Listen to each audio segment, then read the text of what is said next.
નમસ્કાર મિત્રો, વાત થઈ રહી છે બીએનએસના કાયદા મુજબ.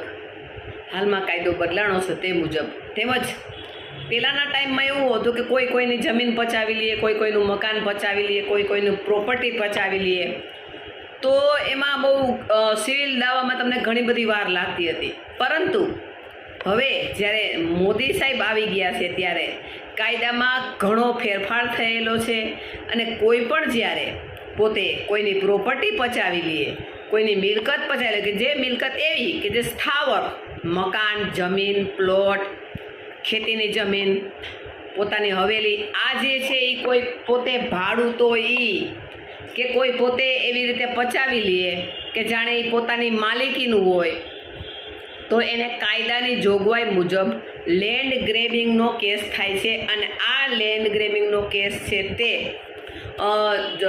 સૌપ્રથમ કલેક્ટર ઓફિસમાં થાય છે અને કલેક્ટર ઓફિસમાં એનું દાખલ થઈને પછી કલેક્ટર સાહેબ એનો ઓર્ડર કરે છે. જરૂર પડે તો એમાં કમિશનર સાહેબનું પણ એમાં લે છે અને એમાં એનો કેવી કહેવાય ઠરાવ લે છે કમિશનર સાહેબનો. અને કલેક્ટર સાહેબ સર્વોપરી છે. જો કલેક્ટર સાહેબ એમાં લેન્ડ ગ્રેબિંગના એક્ટ મુજબ તેમાં તે ફરિયાદ નોંધી અને તેને આરોપીને એરેસ્ટ કરે છે અને કોર્ટ જેલ હવાલે પહેલાં કોર્ટમાં રજૂ કરે છે અને પછી જેલ હવાલે કરે છે. અને લેન્ડ ગ્રેબિંગમાં લગભગ જામીન તાત્કાલિક મળતા નથી.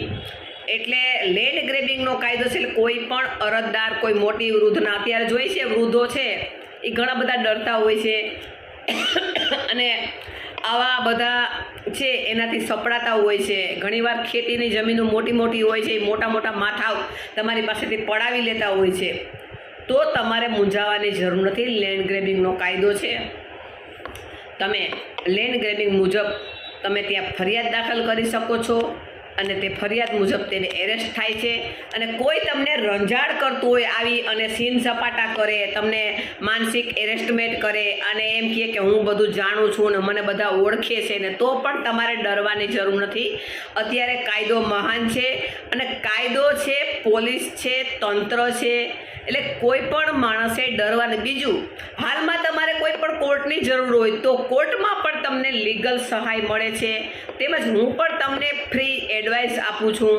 મારી કાળવા ચોકમાં ઓફિસ છે, Dharmishtha Joshi advocate and notary. તો મારા આમાં મોબાઈલ નંબર પણ હોય છે 70-165-92-494. કોઈ પણ વયોવૃદ્ધ માણસને, કોઈ પણ અરજદારને આવી રીતે કોઈ સપડાતા હોય, કોઈ પોતે પોતાની પ્રોપર્ટી પચાવી લેવા માટે કરતા હોય અને પોતે મોટા માથા છે એ રીતે કોઈનું દબાણ કરતા હોય, કોઈને